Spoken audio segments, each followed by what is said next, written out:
The sun was just starting to rise over the quiet neighborhood when Samuel Washington opened his eyes. Like every morning for the past 10 years, he woke up at exactly 5:30 a.m. His old bones creaked as he sat up in bed, but Samuel never complained. At 72 years old, he was grateful to wake up healthy each day. Samuel lived alone in a small apartment on Maple Street. The walls were covered with old family photos. There was a picture of his late wife Mary, who had passed away 5 years ago. Next to it was a photo of his 3 children at their college graduations. Samuel was proud of his kids. His son was now a doctor, and his 2 daughters were teachers. They had grown up poor, but Samuel had worked hard to give them better lives. Every morning, Samuel followed the same routine. He would make his bed, wash his face, and put on his simple clothes. Today, he wore his favorite blue shirt and old black pants. His shoes were worn but clean. Samuel always kept himself neat and tidy, just like his mother had taught him long ago. At exactly 6 a.m., Samuel left his apartment and started walking to Chen's corner store. It was only 3 blocks away, but Samuel walked slowly because of the pain in his left leg. He had hurt it years ago while working as a janitor at Lincoln High School. For 35 years, Samuel had cleaned those school halls every night. The students never really noticed him, but Samuel took pride in keeping their school clean. The morning air was cool and fresh. Samuel enjoyed these quiet walks. He would nod hello to Mrs. Rodriguez, who was watering her flowers, and wave at Mr. Johnson, who was getting his newspaper. Everyone in the neighborhood knew Samuel. He was the quiet old man who never caused trouble and always said please and thank you. As Samuel walked down Oak Avenue, he noticed something different today. There was a group of young men standing near the corner store. They were being loud and using bad language. Samuel could hear them from half a block away. Their voices were angry and mean. Samuel slowed down his walking. He thought maybe he should come back later when they were gone. But he needed milk for his morning coffee and bread for his simple breakfast. Samuel had been shopping at Chen's store for 10 years. Mrs. Chen was always kind to him, and he didn't want to change his routine because of some rude young men. As Samuel got closer, he could see there were 5 of them. They looked to be in their 20s. One had tattoos all over his arms. Another was wearing expensive sneakers that probably cost more than Samuel spent on clothes in a whole year. They were smoking cigarettes and drinking from bottles in paper bags, even though it was only 6 in the morning. The young man with tattoos was the loudest. His name was Jake, though Samuel didn't know that yet. Jake was pointing at cars and making fun of how old they were. He was laughing at people walking by, calling them names. His friends thought this was very funny. Samuel took a deep breath and kept walking toward the store. He hoped they would not bother him. He was just an old man trying to buy groceries. Samuel had learned long ago to mind his own business and stay out of trouble. But as Samuel got closer, Jake noticed him. He pointed his finger right at Samuel and started laughing very loud. "Hey, look at this old guy," Jake said to his friends. "Walking around here like he's somebody important." Samuel kept his eyes down and tried to walk past them. He could feel his heart beating faster. He just wanted to get his milk and bread and go home to his quiet apartment.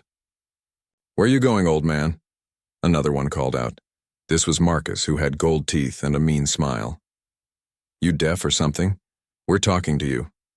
Samuel stopped walking. He looked up at the young men with his tired eyes. "Good morning," he said politely. "I'm just going to the store." This made them laugh even harder. They thought it was funny that Samuel was being so polite. "Good morning," Jake said, copying Samuel's voice and making it sound silly. "Look how he talks, like he's better than us." Samuel's hand started to shake a little, not because he was scared, but because their words reminded him of painful times from his past. When he was younger, people had said mean things to him because of his dark skin. He thought those days were mostly over. But here, it was happening. Again. "Please," Samuel said quietly. "I just want to buy some things and go home." But Jake was just getting started. He pulled out his phone and started recording a video. "This is going to be funny," he told his friends. "Watch this old fool." Jake started asking Samuel rude questions. He made fun of Samuel's old clothes and his slow walking. The other young men joined in. They began saying terrible things about Samuel's skin color.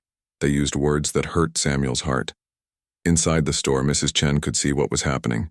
She felt bad for Samuel, but she was scared of the young men.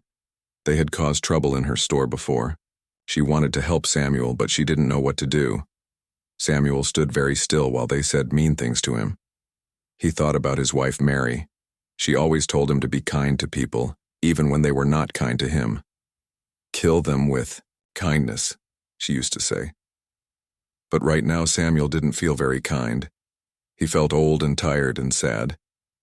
Look at him just standing there, Marcus said. What's wrong with you, old man?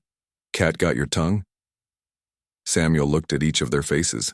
They were so young, probably the same age as his grandchildren, but their eyes were full of hate. Samuel wondered what had happened in their lives to make them so angry and mean. More people were starting to walk by. Some looked at what was happening, but they quickly walked away. Nobody wanted to get involved. Samuel felt very alone, standing there with these angry young men surrounding him. The situation was getting worse. Samuel could tell that these were not just words anymore. The young men were moving closer to him. Jake was still recording with his phone, encouraging his friends to say worse things for the video. Samuel's morning routine had turned into something scary. All he wanted was to buy milk and bread, just like every other day. But now he was trapped, surrounded by people who hated him for reasons he didn't understand. The quiet morning was definitely over. Samuel knew that something bad was about to happen. Jake was enjoying himself too much to stop now. He had his phone camera pointed right at Samuel, recording everything. The old man just stood there quietly, which made Jake feel powerful and important. His friends were laughing at everything he said, and Jake loved being the center of attention. "This is going straight to social media," Jake announced loudly. "Everyone's going to see this old fool just standing here like a statue." Samuel's heart was beating very fast now. He had lived through many difficult times in his life, but something about this moment felt different. These young men were not just being rude, they were being cruel on purpose. They wanted to hurt him, and they wanted other people to see it. Marcus, the one with gold teeth, stepped closer to Samuel. He was much taller and stronger than the old man. "What's your name, Grandpa?" he asked in a mean voice. "Tell everyone your name so they know who we're talking to." Samuel looked around desperately. More people were walking by now because it was getting later in the morning. Some stopped to watch, but most hurried past. A few people took out their own phones and started recording too. Samuel realized that this embarrassing moment would be seen by many people. "Samuel," he said quietly, hoping that being polite would make them leave him alone. "My name is Samuel Washington."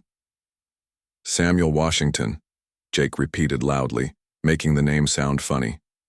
"Well, Samuel Washington, what makes you think you can just walk around our neighborhood like you own the place?"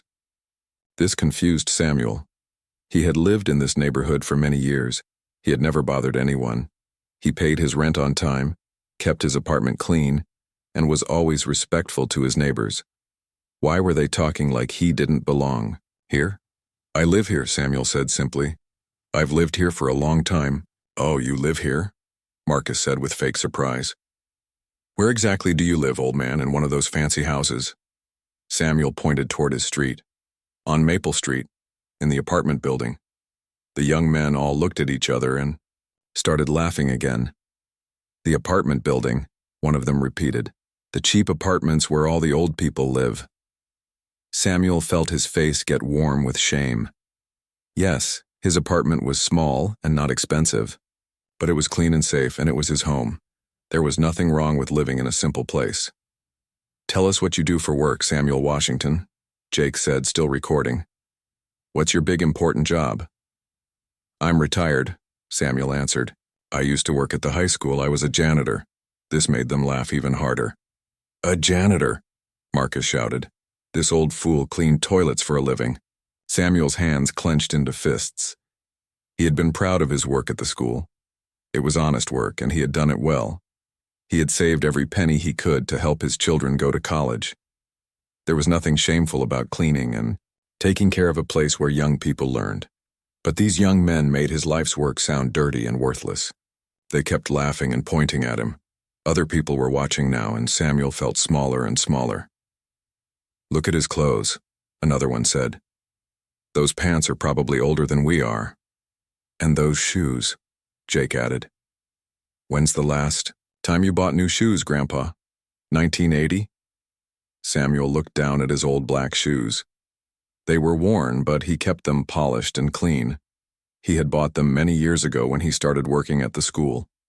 Good shoes were expensive, and these had lasted him a long time. He saw nothing wrong with taking care of his things, but now he felt embarrassed about everything. His clothes, his home, his job, even the way he walked. These young men were making him feel ashamed of his whole life. The situation got worse when Jake started making comments about Samuel's skin color. He used words that Samuel hadn't heard in many years. Terrible words that brought back painful memories from when Samuel was younger. Words that made him remember times when people treated him like he was less than human. "Maybe you should go back where you came from," Marcus said with an ugly smile. Samuel's chest tightened. "I was born here," he said quietly. "This is where I come from. Born here." Jake laughed. "Well, maybe it's time for you to leave. This neighborhood is changing. We don't need old people like you walking around anymore." Samuel felt dizzy. The young men were standing very close to him now. He could smell cigarettes and alcohol on their breath. Their voices were getting louder and more threatening. What had started as cruel jokes was turning into something dangerous. Mrs. Chen was watching from inside her store. Her hands were shaking as she picked up her phone. She had seen enough. These boys were going too far. She dialed 911 with trembling fingers. "Please help," she whispered into the phone. "There are some young men outside my store. They are threatening an old man. I think they might hurt him." The 911 operator asked for the address and details. Mrs. Chen tried to explain what she was seeing, but it was hard to describe. The boys weren't hitting Samuel yet, but they were surrounding him and saying terrible things. She could see that Samuel was scared. Outside, Marcus pulled something out of his pocket. It was a small knife with a silver blade. He didn't point it at Samuel, but he held it where the old man could see it. He began cleaning his fingernails with the tip like he was just bored. But everyone knew it was a threat. "Nice morning for a walk, isn't it, Samuel?" Marcus said with the knife in his hand. "Hope nothing bad happens to old folks taking walks around here." Samuel's mouth went dry. Now he was truly frightened. These weren't just rude young men anymore. They were dangerous. He looked around for help, but the people watching seemed scared too. Nobody wanted to get involved when there was a knife. Jake was still recording everything. "This is great stuff," he told his friends. "This video is going to get so many views. People love seeing jerks get what they deserve." Samuel closed his eyes for a moment and thought about his late wife, Mary. She would know what to do. She was always brave when things got scary. But Mary wasn't here anymore, and Samuel was alone with these angry young men who seemed to hate him for no reason. The morning sun was getting brighter, but Samuel felt like he was standing in a very dark place. He wondered if he would make it home safely to his quiet apartment. All he had wanted was milk and bread for breakfast. Now he wasn't sure if he would live to eat breakfast at all. The sound started as a whisper in the distance. Samuel heard it first because his hearing was still sharp despite his age. It was the faint wail of sirens getting closer and closer. Jake and his friends were too busy laughing and making threats to notice it first. Samuel felt a tiny spark of hope in his chest. Maybe Mrs. Chen had called for help. Maybe someone would come to save him from this nightmare. He tried not to show his relief on his face. He didn't want Jake and Marcus to know that help might be coming. But within seconds, the sound became impossible to ignore. The sirens were getting very loud, and they seemed to be coming from multiple directions. Jake stopped recording and looked around with confusion. "What's all that noise?" Marcus asked, still holding his knife but looking less confident than before. The sirens were so loud now that people on the street started looking around nervously. Some began walking away quickly, not wanting to be near whatever trouble was coming.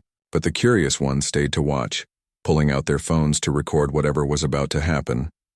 Then they saw the first police car racing down Oak Avenue with its lights flashing red and blue. The car was moving very fast, and it looked like it was heading straight for Chen's corner store. Jake's face went pale. He quickly put his phone in his pocket. "Oh no," he whispered to his friends. "Someone called the cops." But before anyone could run away, a second police car appeared from the other direction. Then a third car came around the corner. The sirens were deafening now, and the flashing lights made everything look like a scene from a movie. Samuel stood perfectly still, watching the cars surround the area. He had never seen so many police cars respond to one call. In his neighborhood, it usually took 20 minutes for one officer to show up. But today, it looked like the entire police force was coming. Then Samuel saw something that made his eyes go wide. Behind the regular police cars came a large black vehicle that looked like it belonged in a war zone. It was an armored truck with thick windows and heavy wheels. Samuel had seen vehicles like this on the news, but never in his quiet neighborhood. "What is that thing?" one of Jake's friends whispered in fear. The armored vehicle stopped right in front of the store with a loud hiss of air brakes. The back doors opened, and men in dark uniforms started jumping out. They were wearing heavy vests and helmets, and they carried big black weapons that looked very serious and dangerous. These were not regular police officers. These were SWAT team members, the special forces of the police department. They moved like soldiers, quick and organized. Samuel counted 8 of them as they spread out around the store area. The leader of the SWAT team was a man named Officer Rodriguez. He was in his 40s with dark hair and serious eyes. Rodriguez had been a Marine before becoming a police officer, and he ran his team like a military unit. When the 911 call came in about threats and weapons, he had decided to respond with full force. "Nobody move," Officer Rodriguez shouted through a megaphone. His voice was so loud that windows in nearby buildings seemed to shake. "Put your hands up where we can see them." Jake and his friends panicked completely. All their tough talk and mean behavior disappeared in an instant. They threw their hands up in the air like they were surrendering in a war. Marcus dropped his knife so fast that it clattered loudly on the concrete sidewalk. "Don't shoot," Jake yelled, his voice cracking with fear. "We didn't do anything." "We were just talking," Marcus added, his gold teeth chattering with terror. But Samuel did something that surprised everyone. Instead of looking scared or relieved, he stood up straighter. His back became more rigid and his shoulders squared like a soldier standing at attention. Even with his hands raised, there was something about his posture that looked different from the panicking young men. Officer Rodriguez noticed this immediately.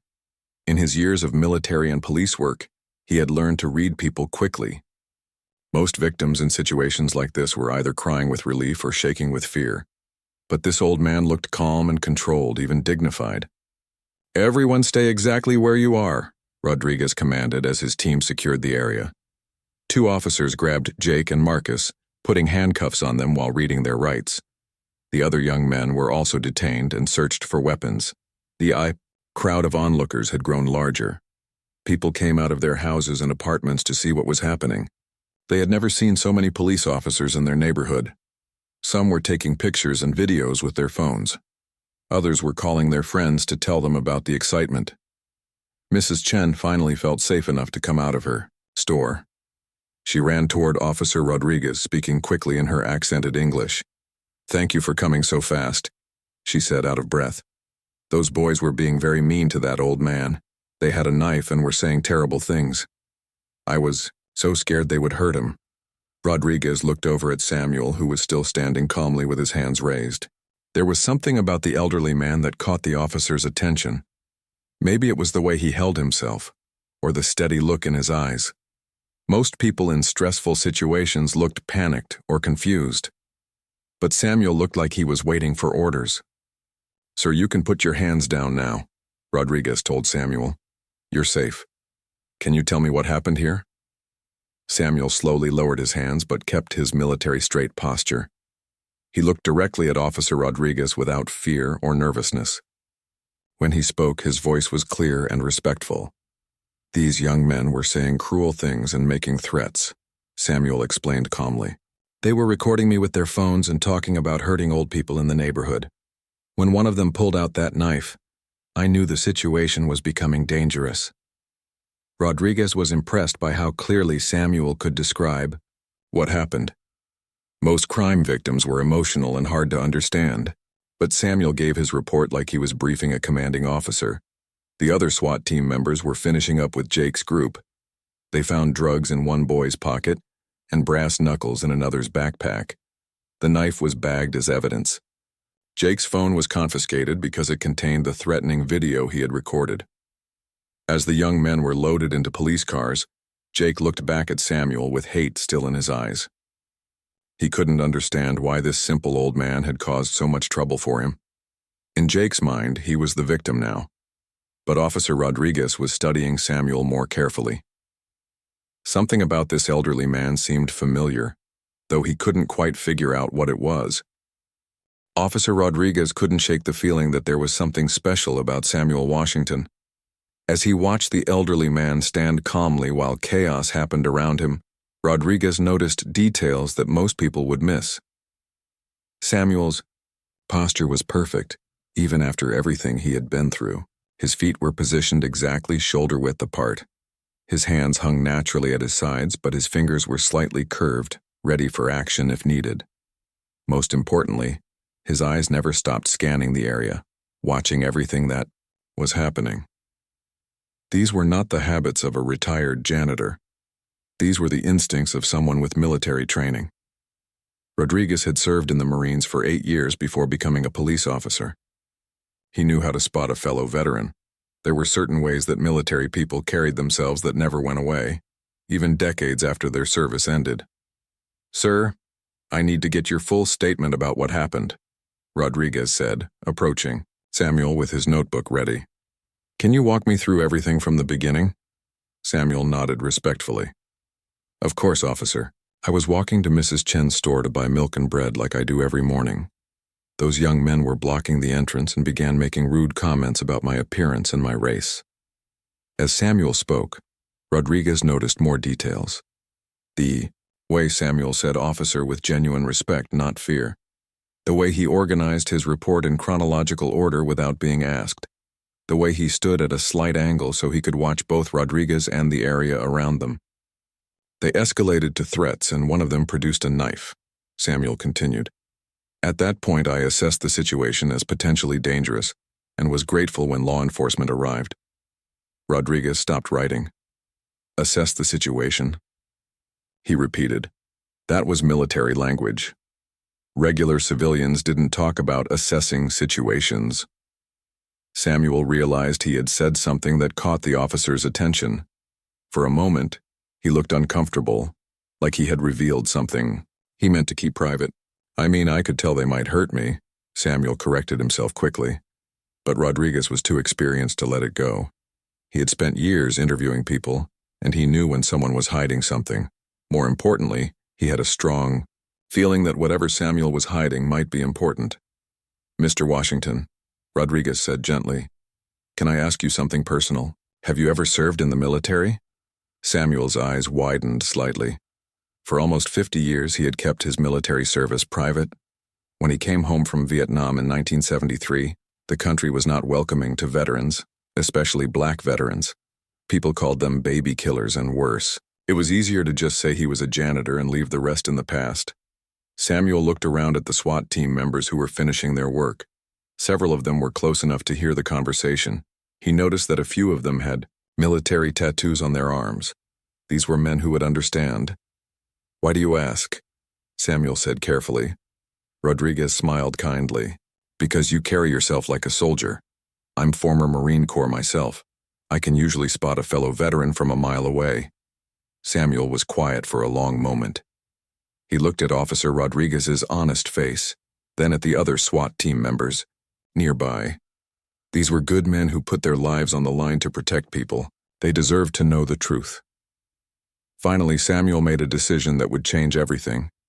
He straightened his shoulders even more and looked directly into Rodriguez's eyes. When he spoke, his voice was clear and proud, without any of the shame he had carried for so many years. "I was Special Forces, Vietnam." The effect was immediate and powerful. Officer Rodriguez felt like he had been hit by lightning. Special Forces, the Green Berets, the most elite soldiers in the entire United States Army. These were men who did impossible missions behind enemy lines. They were legends. Rodriguez's hand instinctively moved toward a salute before he caught himself. "What unit, sir?" he asked, his voice now filled with deep respect. "5th Special Forces Group," Samuel answered, standing even straighter. "2 tours, 1970 to 1973. Reconnaissance and Special Operations." The words seemed to echo in the morning air. Several of the SWAT team members had stopped what they were doing and were listening now. Word was spreading quickly through the group that this wasn't just any elderly victim. This was a decorated war hero. Sergeant Miller, Rodriguez's second-in-command, approached them. Miller was an Army veteran himself, and his face showed amazement. "Sir, did you say 5th Group? That unit was legendary in Vietnam. They did some of the most dangerous missions of the entire war." Samuel nodded quietly. "We did what we had to do." Rodriguez pulled out his phone and quickly accessed a military database that police officers could use to verify service records. He typed in Samuel's name and waited. What appeared on the screen made his jaw drop. Samuel Washington had not just served in Vietnam, he had been a war hero. The database showed multiple commendations: Bronze Star with V device for valor, Purple, Heart for wounds received in combat, Army Commendation Medal, and several other decorations that told the story of extraordinary courage under fire. "Mr. Washington," Rodriguez said, his voice barely above a whisper. "According to this, you were wounded twice and decorated for bravery multiple times. You saved the lives of 12 fellow soldiers in 3 different combat operations." Samuel looked uncomfortable with the attention. "I just did my job, officer, same as you do yours." But Rodriguez wasn't going to let this moment pass. He had spent his career protecting people, but he had never met anyone like Samuel Washington. This man had fought in one of America's most difficult wars, had been wounded defending his country, and had come home to face discrimination and hatred. And today, 50 years later, he had been harassed and threatened by young men who had no idea they were insulting a genuine American hero. Rodriguez made a decision that went against normal police procedure, but felt completely right. He turned to his team and called out in a loud, clear voice, "Listen up, everyone. I want you all to know something important about Mr. Washington here." The entire SWAT team stopped what they were doing and looked over. The crowd of neighbors also turned to listen. "This gentleman is a decorated combat veteran who served our country with honor in Vietnam. He's a Special Forces soldier who earned the Bronze Star for valor and the Purple Heart for wounds received in combat." The change in atmosphere was immediate and dramatic.